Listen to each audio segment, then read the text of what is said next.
Thanks for tapping into Untapped Keg, podcast about sobriety and mental health, where we focus on different perspectives of sobriety and mental health so you could take something and use it in your own life. Here we believe there's only one right way to sobriety, and that's the way that works for you. I'm RJ Zimmerman, and I'm excited today to be joined by Meredith Artyukhina, crafter, founder of Capital Stitch Company, where they keep the beginner in mind and work to get people off their phones and work with their hands. How are you doing this morning, Miri? Yes, I'm doing so well. I woke up on the wrong side of the bed this morning and felt like, you know what? I'm just gonna dress up for the Zoom call. So here I am, in my favorite sweater. Anyway, I'm rambling. Oh, I am doing well, RJ. How are you? I'm fantastic. It's great to talk to you again. And I feel like I've been putting this off for a little bit because I traveled in the first part of the month, but I'm excited to be here talking with you now. Um, Yeah, doesn't 2024 feel like it's on fast forward? yes, yes. And I felt I that say same this way about, every year. I do too. I said the same thing about Yes. 2023. It's like up until May, it feels like it's fast forward. And then like May to August, it's slow. hmm And then the last part of the year, same thing, snap of the fingers and it's done. Oh, absolutely. And I feel like that's doubly for a business owner because I live in Washington, D.C., and we have two seasonal periods really. So it's cherry blossoms. We have a million people in the city like on a weekly basis during that period, but then it quiets down. And but for a business owner, like our holiday season starts in July. So it's like, okay, I have this Mm. period between May to like mid-June. I can't even say that's quiet though, because I mean, being gay, like all of June is a blur. Yeah.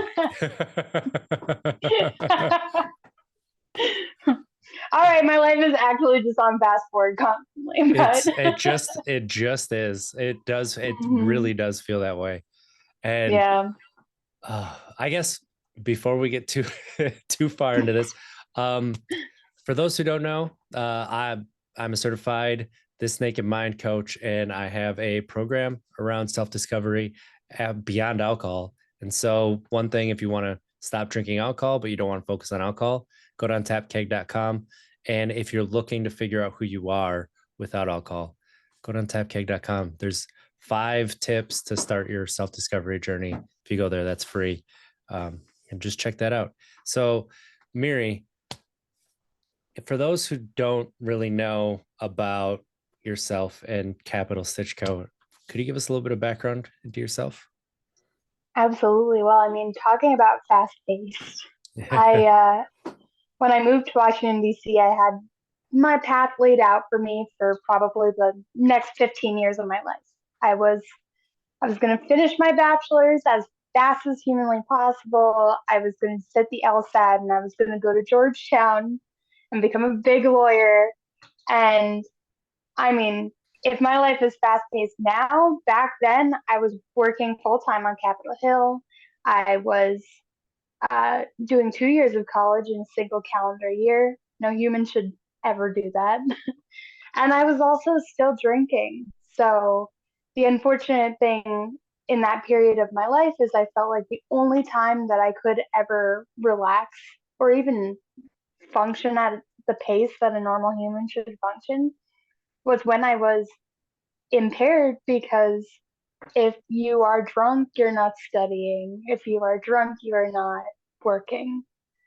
Like, so that, I mean, looking back is unfortunate that I just didn't have any coping skills for the high stress pressure cooker situation that I was under. And in 2019, it all culminated in waking up to a paramedic who found me, and my wife found me in the bathtub. I had slipped and fallen after, just a regular night of partying. And everything changed after that period because I mean, what better wake up call can you get other than I don't remember the last 8 hours? of my life. And now I'm in the ER and I have a concussion. So that flipped everything on its head. When you are given this period of clarity, it's so rare. And the message I got out of it was, why are you going to law school? Do you really want to be a lawyer, or do you want to be perceived as someone who is intelligent enough and who is capable enough of going to law school? And I mean, I tell every legal professional, every aspiring law student this now, like, please just sit down and take a moment and think about like what you really want out of this, because it is cutthroat and it is fast paced. And there's a reason why the American Bar Association has its own Alcoholics Anonymous page. Like, it is such a rampant part of the culture. The happy hours, the wine tasting, the partner who indulges too much. Not that I have ever personally experienced that, but it's like a stereotype of the legal profession. And so, long story short, is I had this period of reflection. I was pretty intent on not going to law school by the time the pandemic rolls around. And then the pandemic got, for everyone, and not just me, but for everyone, had us thinking like what actually matters. And for me, it was returning to my artistic pursuits and design, because I was like a 2008 crash baby. Like, that was right when I was going to college. So I had the dream of going for design, but then, it's tempered by, could you function in society with a design degree? And at this time it was no. Like, I didn't have resources. I wasn't like privately funded, so I went for history, and then I got my legal degree, a paralegal degree, and found myself like 10 years out wanting for things that I don't think I actually truly, I was on the wrong path. So Yeah. I founded Capital Stitch Co. out of all of this. I founded an embroidery business on kind of a wild whim, just because I wanted to, because it was a passion project. Every time it grew, my wife would be like, isn't this just a passion project? And I'm like, yeah, but now it's a little bit bigger. And I'm not a very woo person. I'm not like, if you think of it, it'll come. I think like a lot of that masquerades the hard work that you have to put in to succeed. Yes. But it was it was enlightening to see how puzzle pieces kind of fit together and built into this business after 2 years, when you are really truly invested in a vision. um, it's very fulfilling. And I feeling fulfilled in your life is such an integral part of sobriety, that I'm grateful that this is what I do full time now. It's a long answer. It's no, it was not a long answer. It was a really, really great summation of being where you are now from where you were. And I think what is most important there is you added context of, this is what I felt like I should want, and this is what I was pursuing, right? And that was what was going on there. And just how different. Now, it's not that you don't drink, like it's not just that you don't drink, like Mhm. that's an important part, right? It is important, but also the way that you're approaching life, the way that you're able to take life and move it to just how you're approaching it, how you're feeling that fulfillment in a way that maybe you didn't even know that you could. Yeah. No, truly. I'm such a strong mental health advocate, because I still struggle with mental health issues. Mm, I mean, I feel like it's a spectrum, not a black and white situation. Like, no one is completely mentally stable and no one is completely mentally unstable. We're all riding on this we're emotional beings. Yes. And I mean, that makes us human. And I still sometimes am like, was it stupid to be that vulnerable? Like, is such and such person going to be tired of me for spilling my emotional baggage? And I think social media unfortunately ties it really brings all of this to like a head where you everyone is kind of micro analyzing their behavior on social media.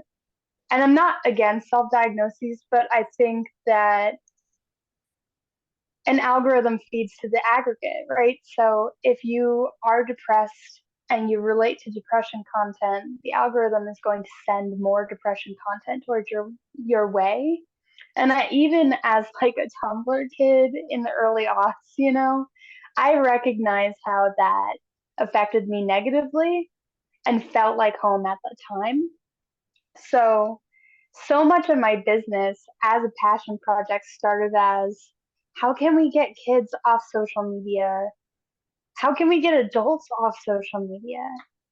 I mean, before I moved here, I've lived many lives, and one of them was in a fashion community. But that life was short lived because I would go to events where I would be in a room with people who were just in their screens. It I would show up and dress up and pay the money on to get into New York City, which is not cheap, just to take selfies of people and, have us pass our phones around the table. And there's something really hollow about that. I mean, I'm not saying you can't do that some of the time, but the genuine connection feels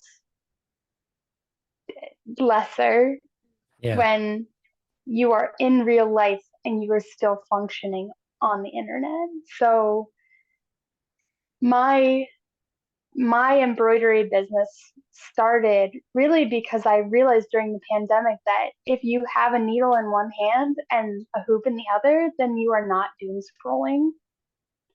And it grew out of this. I really cannot hear Donald Trump make one more daily announcement. Like I need a break from just constant bombardment of the bad news. I just need to put my phone down, and having embroidery to turn to in that moment was very calming in a way that, your phone often is not.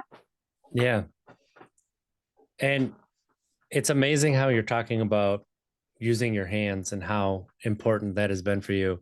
And I think back to when I stopped drinking and what did I do? I went into my career as a high voltage line tech. What is that? Literally working with your hands all day and Mm-hmm. just how much I needed that. And I didn't realize it, but just how, like when you're working with your hands, you can't be anywhere else but where your hands are. Yep. Yep. And that is something that, you want to take that groundedness, that get yourself into the present, that woo woo concept that it sometimes can feel like Mm-hmm. it really can, but really it's Yeah. about what can you have an impact on, what can you do that would feel productive and just like allow you to be right where you are. Yeah. Yeah. I also feel like early on in my sobriety journey, it was hard for me to go to social events because I relied on that thing in my hand.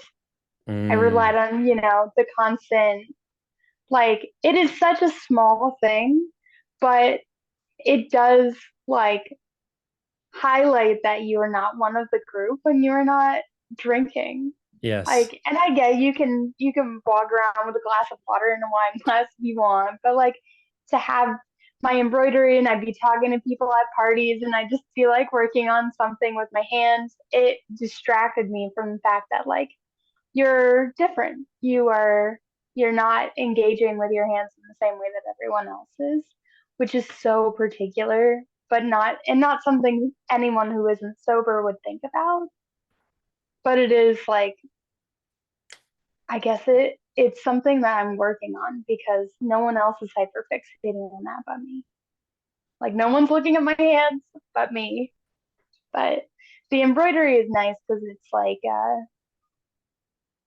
a halfway point that I can still have that comfort of having something in my hands, and that's not really going to distract from me being social, but is distracting me from not having a beer bottle or a wine glass. Yeah. Yeah. And I've seen that so much, like with coaching and just like being around people who are, they're exploring the relationship with alcohol. And okay, I want to go to this event and I don't want to drink. And maybe I'm not going to stop drinking forever, but I'm just going to try this. And, one thing is, one of the tips, have something in your hand. But the way that Mm-hmm. you bring that up too is like, what if you had, the embroidery in your hand and all of a sudden you're not even focused on what you're drinking. You're just focused on this or what you're not drinking sometimes, Yeah. right? Mm-hmm.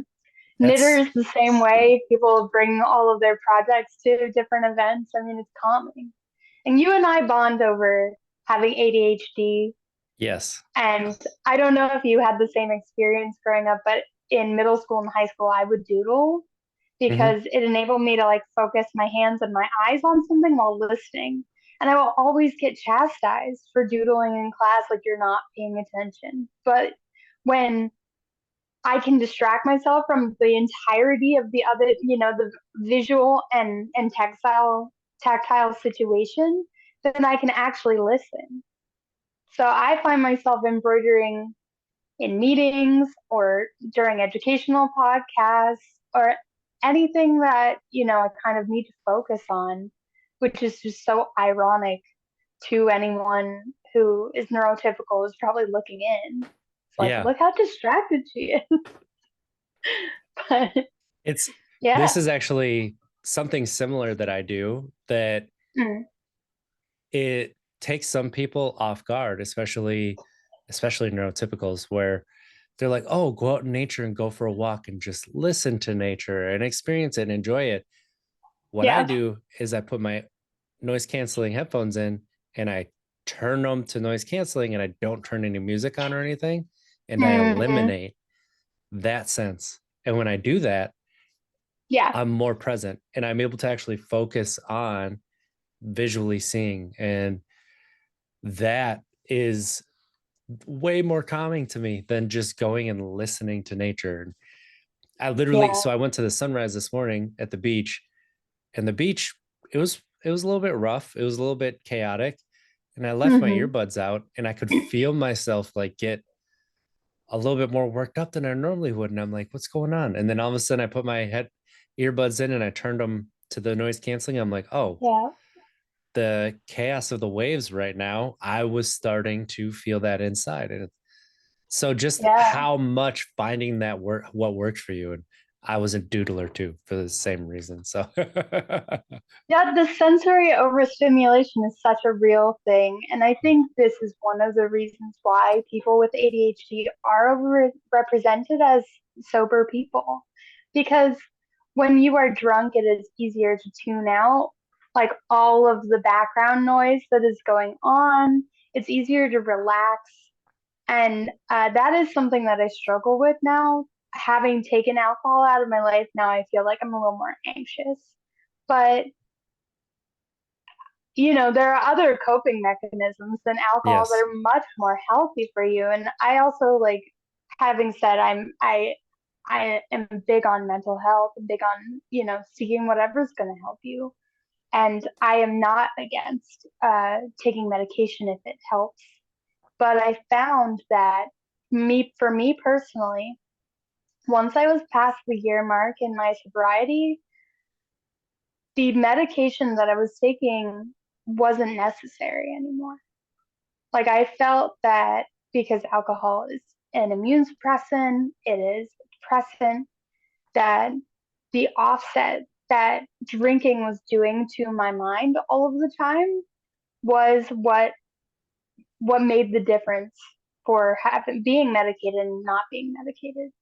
And if you get sober and you need the medication, like go for it. Absolutely. Like but for me personally, like it made such an incredible difference in my mental health that I was able to be unmedicated and feel stable.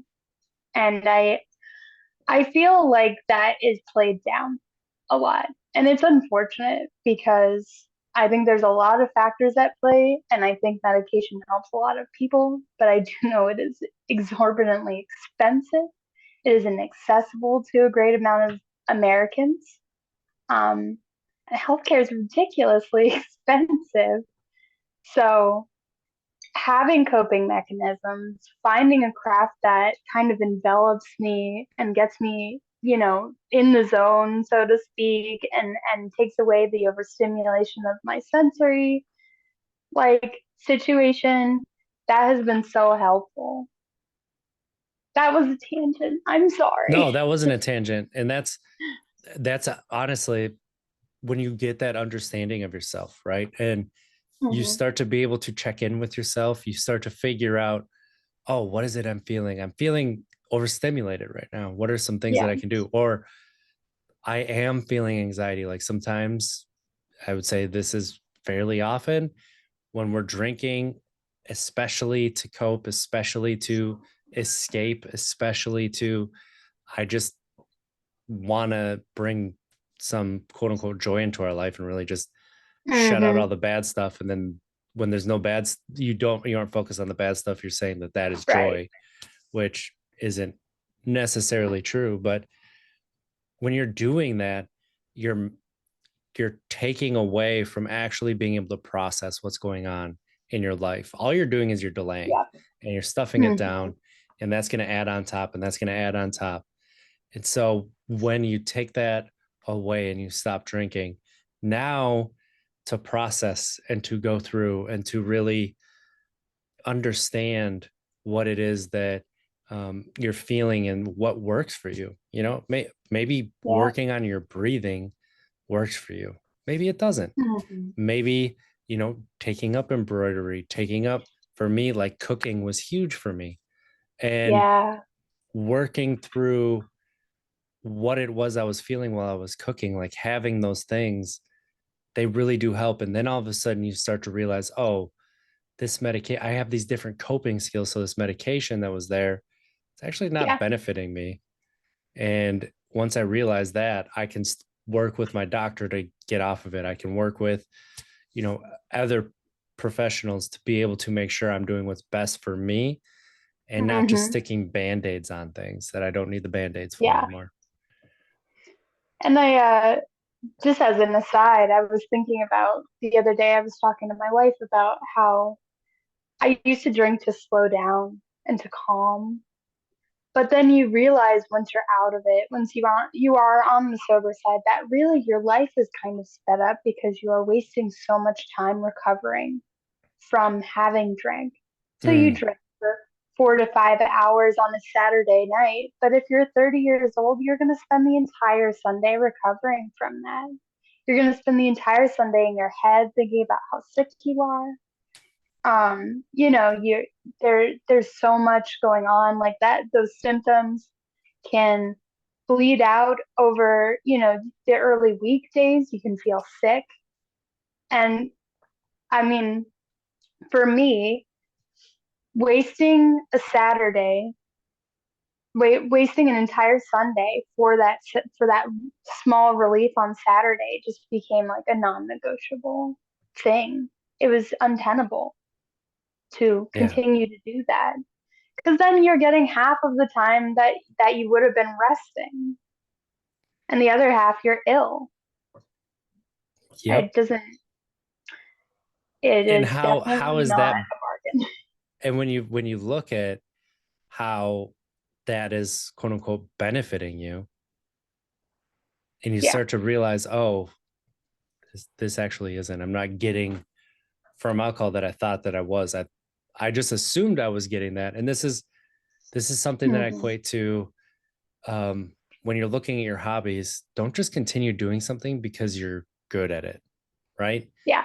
What are Hmm. you getting afterwards? It's not even necessarily what you get during, but how do you feel after? Kind of like you were talking about with the selfies in the table with the phone around it. And okay, in the Mhm. moment that can be fun, right? But afterward, did you feel fulfilled, which you were talking about? Afterward, did you feel like that was time well spent? Did you feel like it was worth it? And there's times where in the middle of things like working out, like, I mean, doing anything that's hard, having really difficult conversations with a partner, with a family member, it sucks during that so much. But Oh yeah. after, how do you feel? Do you have that Mhm. sense of relief? Do you have that sense of, oh, I just did that, that sense of pride, that sense of I really am, taking it upon myself to do something and I'm doing that thing. And Yeah, that's what matters. absolutely. Yeah. And I mean, I think my wife is so wise, but one of the things that she said to me early on in surprise, look at me now. One of the things that I remember she said early on when I was kind of flirting with the idea of sobriety is you're never going to make a quality friend at a bar. And to be honest, like I never did. I really, I mean, I've met people who I am friends with at bars, but have Right. I ever sat down next to an acquaintance and had like a years long fulfilling friendship with that person? No. And I've had more than enough negative experiences to cancel out any, superficial friendly interaction that I had in the bar. But truth be told, I teach embroidery classes. And I mean, I don't want to come off salesy, but I've had people come to my class and take up embroidery, and I teach them a couple of stitches. And then for weeks after, they are messaging me on Instagram, being like, I bought this kit and I learned this stitch and I finished it. Look at my project. And I'm so proud of them. And they're like gifting things to their family and friends now that they've made by hand. And think about the qualitative difference between spending, I don't know, $50 on alcohol to go to a bar on a Saturday night. You're getting up Sunday morning, you're ill, you're hungover, you can barely remember the conversations you had last night. None of the people in your contacts, from last night you probably even know, versus people who have come to an embroidery class or a knitting class or even a free creative meetup.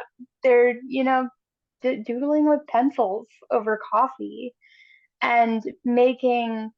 I mean, I have friends that I've made in the embroidery space that I've been friends with for 3 years. And having met them through that craft, now we go and we watch cheesy documentaries and talk about true crime together.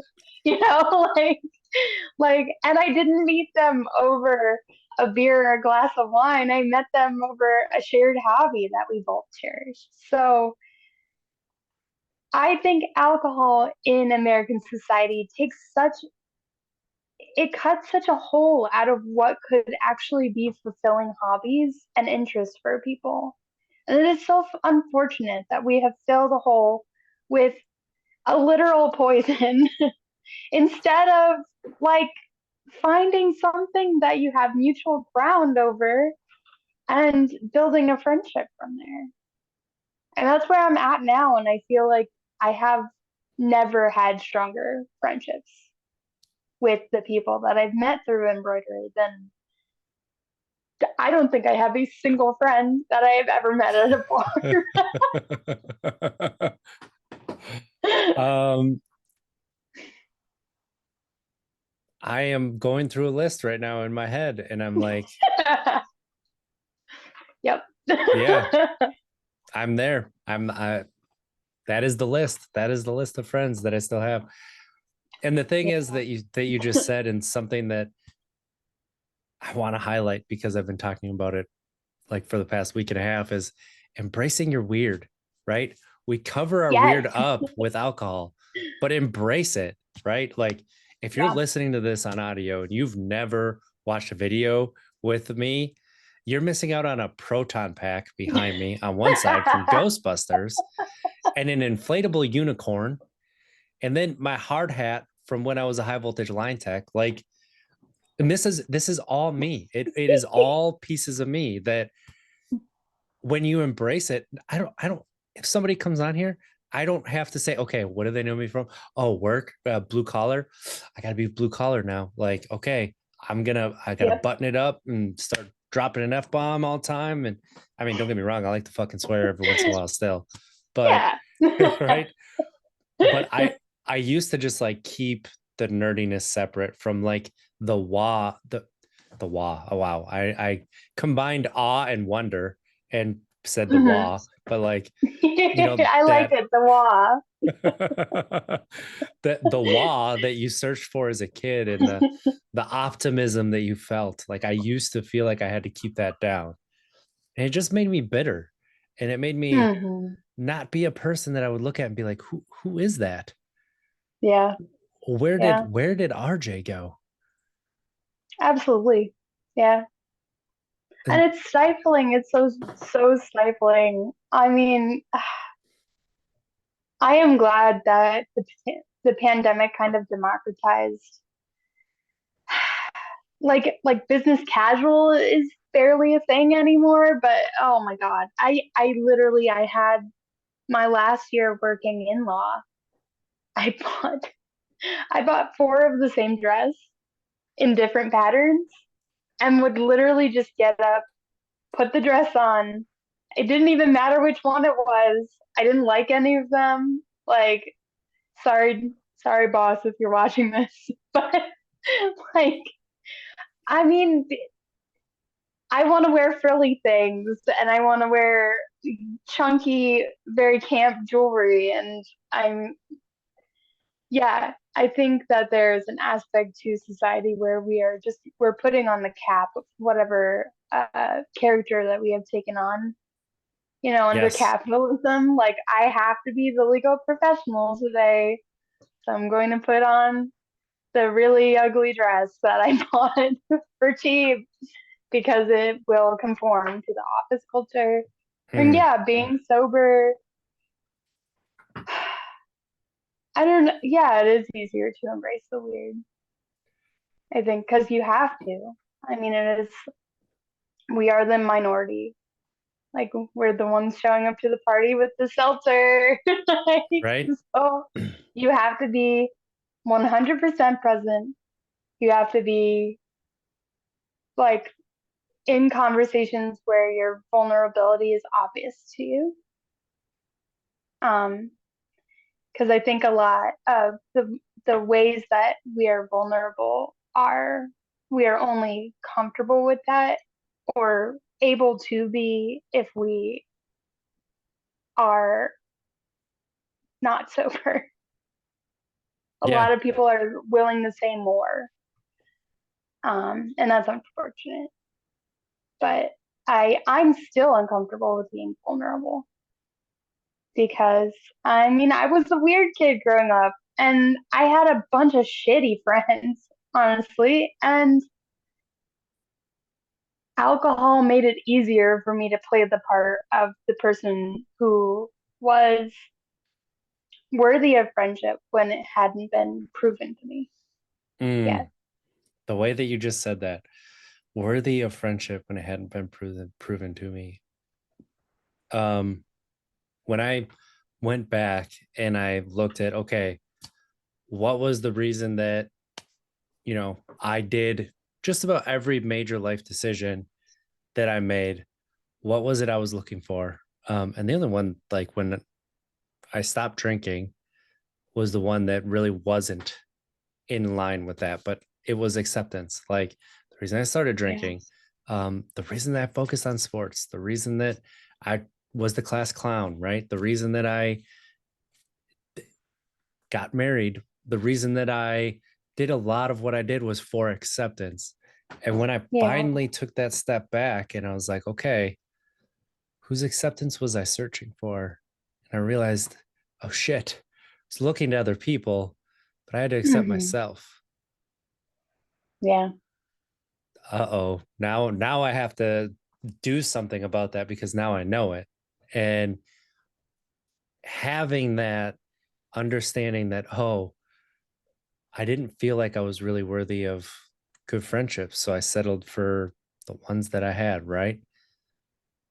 And Yep. that's such a similar feeling that I've had is, Hmm. oh, I don't like that person. That person's too good.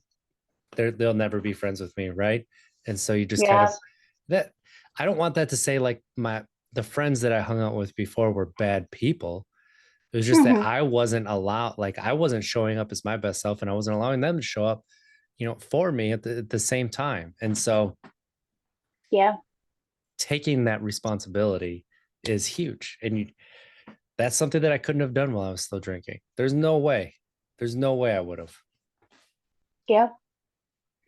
And I mean, I think the hard thing is that who most people who aggregate around the bar are thinking the exact same thing that we are, Yeah. because it alcohol enables you to be vulnerable where you would otherwise feel that that would be inappropriate Mm-hmm. or feel embarrassed having done so. And I really do still struggle with this. I literally had a conversation with a friend yesterday, and then immediately after getting off the phone with him was like, I said too much. I laid it all out online. Like, I told him my feelings. Like, that's weird. I shouldn't have done that. But You get to have I had feelings? to do What? it. Ah, like, oh, I'm not the perfect Miri. Oh, it's so hard. Like, Yes. but Oh, yeah. it's that. And then with ADHD, and this is where I agree with you, like self-diagnosis, like diagnosis in general, self, Mhm. professional, whatever. If you use that as your identity, you're just going to keep yourself stuck. But when you can use it as that understanding, right? And so, Yeah. like, I understand how my brain processes things. I understand things that are a little bit more of a challenge for me. Yeah. And what you're talking about too, about like the vulnerability and stuff with ADHD, like rejection sensitivity, it's Hmm. so difficult to explain to people because, yes, everybody has rejection sensitivity, but when it's magnified and you point to every little thing that's like an Yeah. exposed nerve that's just, you're just like continuing to string like a guitar, it Oh, I is, know. oh, it's so difficult. And then the painful realization that it is coupled with, as a person with ADHD, just the tendency to say things that you don't want to say. Just like, oh God, why did I say that? This person is definitely not going to hang out with me anymore. Like, Yes. yeah. Oh, just pain. It's so funny because I was like the weirdest kid in the room growing up, but I was also the most shy. It was Mm-hmm. like having a character that was that class clown, but then you go home and you just self-analyze every single thing that you did that day. Like, right, like was this approved by the I'm funny committee? Like, am I actually just an asshole? Like, yeah. And I mean, alcohol ties right into that. It's like, you know what? You don't have to remember everything you just have to remember that you're a funny guy. Like, That is, yes, that is the truth. Like, just it's funny because I've explained these two instances the exact same way, and I didn't realize I was explaining them the exact same way. First time mm, I actually got drunk, it was like I put active noise canceling headphones on for the first time, and yeah, it was just like, oh, I don't have to hear the judgment. Oh, I don't have to analyze every little thing. Oh, you're just yeah, doing, right. The first time that I had a stimulant as mm, an adult, I put on active noise canceling headphones, and oh, I don't have to have 5,000 thoughts at one time. I can have 50. Hmm. Oh, I know. 50. Oh my God, what a relief. What a massive relief. And so, and so like that is that I didn't realize just how much I was self-medicating, and I didn't know it Yeah. because I was a late diagnosis with ADHD. And so you Yeah. don't know what you don't know. Hmm. And Yeah, then pleasure to have in class, but never turns homework in on time. Like, yes, is like why has was it not obvious? has more what is it? Has more knowledge than their however that goes, right? Like they Yeah, yeah. not tapping into Doesn't their full apply potential. themselves. Yep, Yep. yeah, not tapping into the full potential. That's so real. Like, And God. it's it's like, yeah, I'm not tapping in my full potential and I'm getting B pluses. Yep, Okay. Yep, I I'm I definitely gonna know. tap. Oh, we could talk for hours about this. I was literally like a straight 3.7 student, but never did anything. Like, oh my God, it feels like illegal to say this, but I had so much trouble reading in high school that I did not read a single novel, and I still had a 3.9 in English. What what is that? Because you can predict what happens based on the what Yes, they're bringing up in class. Like I that's so real. So my oh my my God. favorite class that led me basically to where I am now in my senior year of high school Hmm. is psychology. And Hmm. my teacher was just astounded because I don't know, halfway through the year, three-quarters of the way through the year, somebody goes, Can we not have so much homework?" And my teacher pointed out to me and was like, "Well, RJ gets his homework on time." And she goes, "He never takes his books out of the lunchroom." And the reason is we had a shelf in the lunchroom, and after psych was lunch. I went straight down Hmm. there, set my book on the shelf, and then before class, I'd walk to the lunchroom, grab my book, bring it back up, and his eyes get wide. He's like, "What?" And Yep. he goes, "RJ, is that true?" And I'm like, "Fuck, do I lie? Do I not? Do I lie? Do I not?" Well, the entire class has already ratted me out. Yeah, my books stay in the lunchroom. And he's like, "You're getting A's on your test and you don't take your books home?" I'm like, Yeah. "No, no." And he goes, and I remember like that reaction. He was like just dumbfounded at how I could do that. I'm like, I Yeah. don't know. I just remember what's taught. Like, Yo, RJ, like I gotta ask you, this is such a specific ADHD thing, but like maybe it really is an ADHD thing. I have I have at like 30 and now I have such a problem with new media because like Netflix releases a show, right? mhm. I watch one episode. I'm like, I know exactly how this is gonna go. I know how the plot's gonna hit. I know what music they're gonna play. I know how this one's gonna be betrayed because we have like that crazy pattern recognition. And I am just like, I can't enjoy anything that comes out these days because it's just so predictable that like I end up watching it and I'm like, it's just flavor mush. It is literally what I expected. But Yeah. yeah, no, I would do the exact same thing in high school. And I thought I was so smart, but it was just undiagnosed mental Well, that issue. doesn't mean you're not smart. Oh my God. And then people would be like, my mom would, not my mom, my parents, someone would be like, I don't understand how you're so good at history and English, but you have no idea what's going on with math. And I'm like, yeah, because I can't read the the number pattern. I can understand like what's going on. I I can read the vibes, but Right? Anything that gives off energy, I'm in. Anything that's yeah, kind of like, abstract, yeah, leave that to the autistics. yeah, yeah.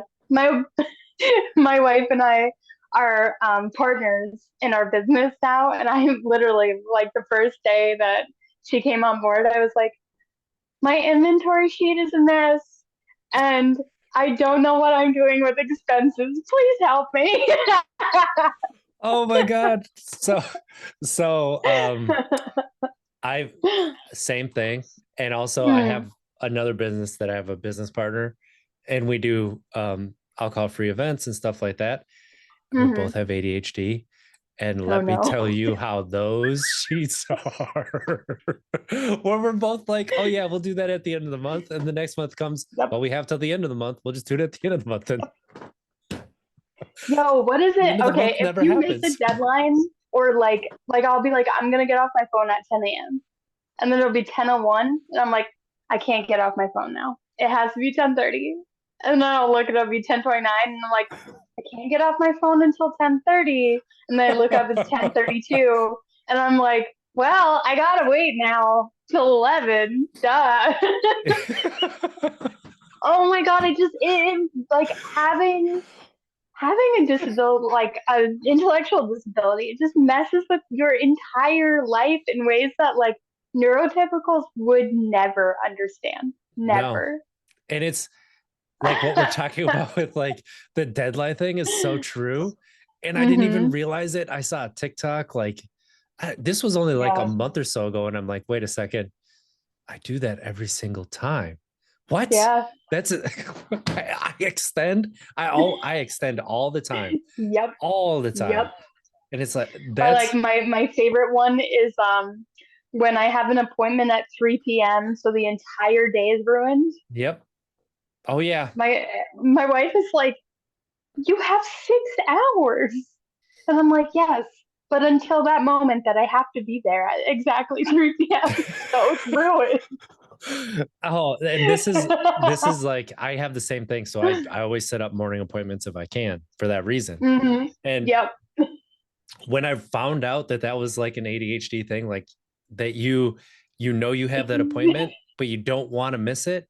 So then you're Hmm. just frozen. Basically, I can't do anything until the appointment, even if, Yep. like you said, it's Yep. 6 hours.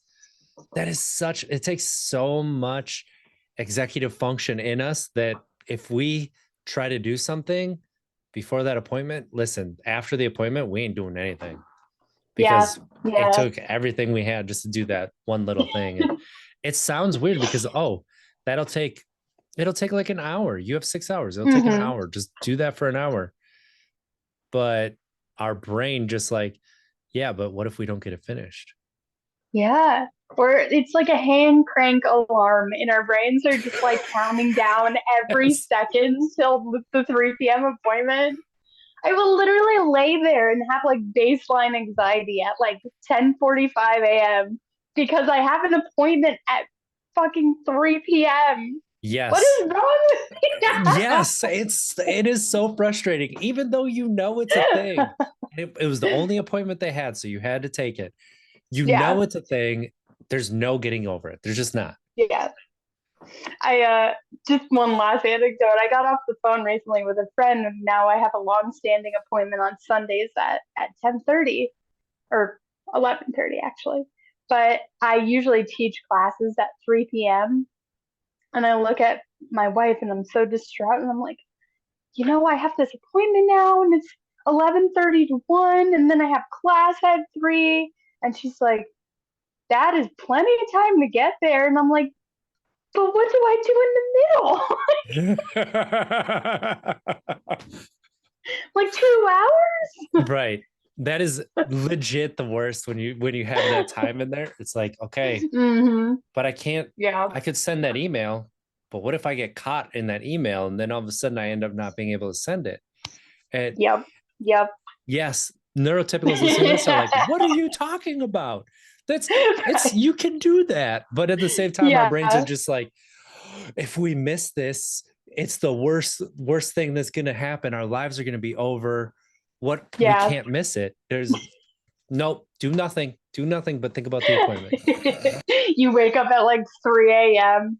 and you're like, it's all over. The IRS is going to take me this time because I don't have that 1099 and I have waited for 3.5 weeks to send that email requesting that 1099. Why am I like this? Oh, the phone calls that you put off because you're like, this is going to take 6 hours. And then it's a 20-minute phone call. You're like, why did Yeah. I put Oh that my off? God. Well, it could have been 6 hours. So it's a good Hmm. thing we put it off. Oh yeah. Yeah. The mental Honestly, stress if we there was put a tax ourselves under. accountant, if there was an accountant and a lawyer class that were like, we'll charge you a little more, but we know that you have an intellectual disability, so we will poke you a little more, I would be like, $600 an hour? Fuck yeah, worth it.